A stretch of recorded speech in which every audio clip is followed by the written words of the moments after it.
हमारी बड़ी बहन चलना चाहती है। मैं तालियों के साथ उनका स्वागत करने के लिए आपसे अपील करूँगा कि उनका स्वागत करें। अब भाषणों में बाबा साहब का, कांसीराम साहब का त्याग गिनाकर काम चलने वाला नहीं है। अब जरूरत है उनके रास्ते पर कुछ त्यागवान, नैतिकवान, समर्पित लोगों के चलने की। तो मैं कांसीराम साहब की 4 बातें आप लोगों के बीच में रखूंगा 5 से 7 मिनट के बीच में और अपनी बात खत्म करूंगा। मान्यवर कांसीराम साहब ने कहा समाज में 4 प्रकार के लोग होते हैं। इस मिशन को कौन चलाए?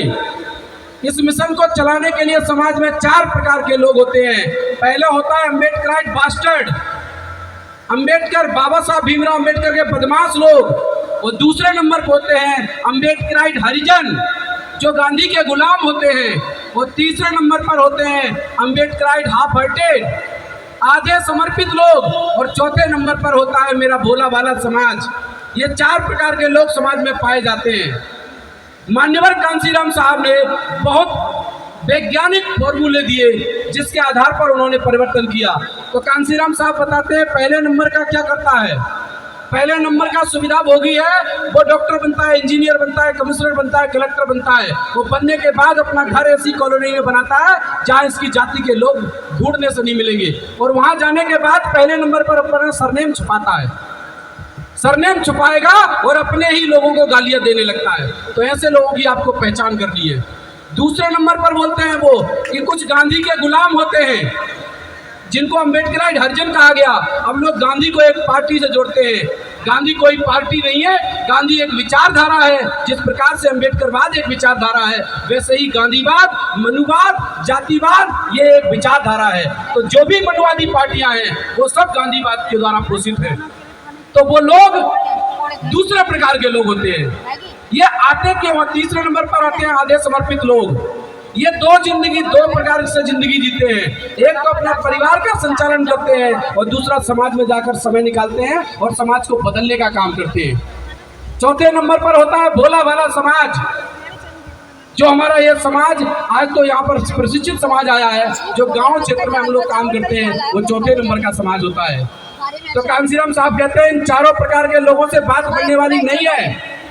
क्यों नहीं बनने वाली है? क्योंकि बदमाश हमेशा बदमाशी करता है और हरिजन हमेशा गांधी का गुलाम रहता है और वोट के लिए आपके बीच में आता है।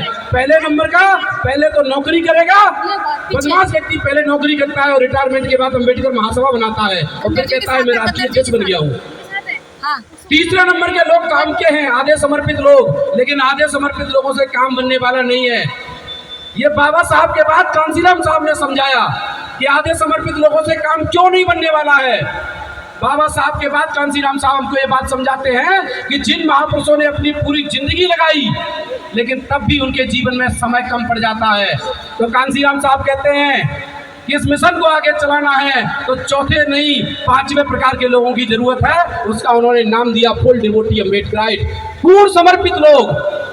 और इस बात को समझे कांसीराम साहब। और कांसीराम साहब ने 1964 में नौकरी छोड़ने के बाद पूरे देश का भ्रमण किया और ऐसे लोगों को खोजना शुरू किया कि कोई पूर्ण समर्पित पूरे देश में मुझे मिल जाए जो इस काम को करे, जिसका मैं सहयोग करूं। और दुख की बात यह है कि मान्यवर कांसीराम साहब को कहीं नजर नहीं आया। तो उनको याद आई बाबा साहब की वो बात। 18 मार्च 1956 को बाबा साहब ने आगरा के रामलीला मैदान में एक भाषण दिया था। उसमें बाबा साहब ने कहा था कि आज मेरी स्थिति इस विशाल तंबू में बंबू के समान है। मैं चिंतित हूँ उस समय के लिए जब ये खंबा अपनी जगह नहीं रहेगा। मेरा स्वास्थ्य ठीक नहीं रहता, पता नहीं मैं आप लोगों के बीच से कब चला जाऊंगा। मैं पूरे देश में घूमकर एक ऐसे नौजवान को नहीं ढूंढ पा रहा हूँ जो इन करोड़ों असहाय लोगों के हितों की रक्षा करने के लिए आगे आए और अपनी जिंदगी समाज के लिए समर्पित करे, जिससे मैं चैन से मर सकूं। जब ये बात बाबा साहब की कांसीराम साहब को याद आई कि जब बाबा साहब को भी ऐसा समर्पित नौजवान नहीं मिला तो मैं किस खेत की मूली हूं, मुझे भी मिलने वाला नहीं है। जब ये बात बाबा साहब की कांसीराम साहब के समझ में आई तो बाबा कांसीराम साहब कहते हैं कि जब बाबा साहब को नौजवान मिला नहीं था तो तंबू तना कैसे था। तो वो सोचते हैं और समझते हैं कि वो तंबू इसलिए तना था क्योंकि उसका बंबू बाबा साहब भीमराव अम्बेडकर खुद बने हुए थे। तो कांसीराम साहब को ये बात समझ में आ जाती है और वो क्या कहते हैं, माँ के नाम एक पत्र लिखते हैं, उसमें कहते हैं माँ मुझे मेरी जिंदगी का मकसद मिल गया है, अब मैं वही तंबू का बंबू बनने जा रहा हूँ। और 5 बड़ी प्रतिज्ञाएं लेकर अपना घर परिवार सबको छोड़ देते हैं और मिशन को आगे बढ़ाने के लिए लग जाते हैं। तो जब तक ऐसे लोग नहीं निकलेंगे समाज में जो अपनी जिंदगी लगाकर काम करेंगे, तब तक परिवर्तन होने वाला नहीं है। इसीलिए मैंने और मेरी जीवन साथी अभी एमबीबीएस फाइनल ईयर कंप्लीट किया, उनका लास्ट एग्जाम है।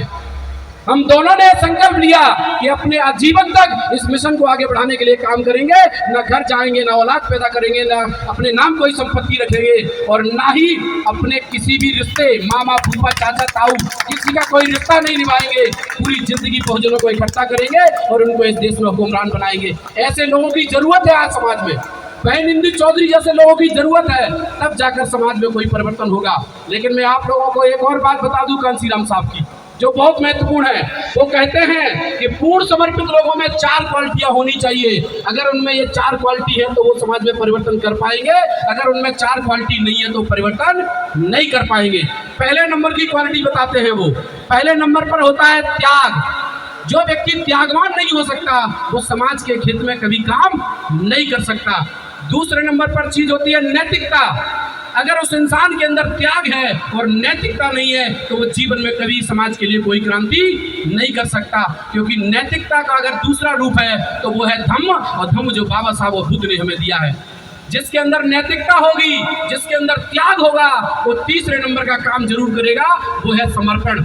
समर्पण 2 प्रकार का होता है, एक परिवार के लिए और एक समाज के लिए। जो त्यागवान और नैतिकवान लोग होते हैं वो समाज के लिए जिंदगी समर्पित करते हैं, और जो पारिवारिक लोग होते हैं वो परिवार के लिए जिंदगी समर्पित करते हैं। तो जो लोग परिवार के लिए जिंदगी समर्पित करते हैं वो परिवार चलाते हैं, जो समाज के लिए जिंदगी समर्पित करते हैं वो समाज चलाते हैं। और चौथे नंबर की चीज कांसीराम साहब बताते हैं कि जिनके अंदर त्याग होगा, जिनके अंदर नैतिकता होगी और जिनके अंदर समाज के लिए समर्पण होगा, वही लोग समाज के हित की योजना बना पाएंगे, अन्यथा कोई योजना बना नहीं पाएगा। तो ये 4 चीजें अपने अंदर पैदा करिए। त्यागवान बनिए, नैतिकवान बनिए, अपनी जिंदगी समाज के लिए समर्पित करिए, तब जाकर समाज में बदलाव होगा। मैं बड़ी बहन इंदु चौधरी का दिल से शुक्रिया करता हूं। मैं 1 साल पहले मिला था दीदी से और मैंने बोला था, दीदी जब तक त्यागवान नैतिकवान लोग समाज में नहीं निकलेंगे हम बड़ा परिवर्तन नहीं कर पाएंगे। 15 सितंबर 2021 को ग्वालियर में अंबेडकर मांगलिक भवन में हमने कार्यक्रम किया था। माननीय बड़ी बहन को उसमें बुलाया था, वो नहीं आ पाई किसी कारणवश, और वहां पर हमने पूरे समाज के सामने, समाज को साक्षी मानकर ये 5 संकल्प लिए, और उसका काम हमारी टीम वहां कर रही है, जिसका हमारे आदरणीय सत्यार्थी सर यहाँ आए हुए। ऐसे कांसीराम साहब के वो लोग जो घर बैठ गए थे उनको दोबारा खड़ा किया, और आज हमारे साथ में कम से कम 10 से 15 क्लास 1 और क्लास 2 के अधिकारी और बाकी 20 से 25 बड़े बड़े अधिकारी काम करते हैं, और वो हमारा मार्गदर्शन करते हैं, और हमारे जैसे नौजवानों की टीम प्रशिक्षित होकर कैडर का काम करती है। लेकिन हमको त्यागवान नैतिकवान लोगों को समाज से निकालना होगा, तो ही परिवर्तन होगा, नहीं तो तालियां बजाने से कोई परिवर्तन नहीं होता। एक भाव पैदा करिए।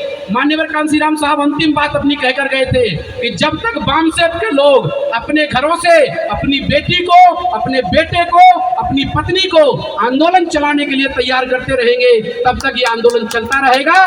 जिस दिन ये तैयार करना बंद कर देंगे ये आंदोलन रुक जाएगा। और आज आप देख रहे हैं कि वामसेप के लोगों ने अपने बेटा और अपनी बेटियों को नौकर बनाने का काम दे दिया है, नौकर बनने की जिम्मेदारी दे दी है, राजा बनने का सपना वो नहीं दिखा रहे हैं। इसीलिए परिवर्तन बंद हो गया है, हमको उसी रास्ते पर आना पड़ेगा तो परिवर्तन होगा। आप लोगों ने मेरी बात को सुना, सभी को जय भीम, जय भारत, जय जय कांसीराम, जय बहुजन समाज, जय बहुजन शक्ति।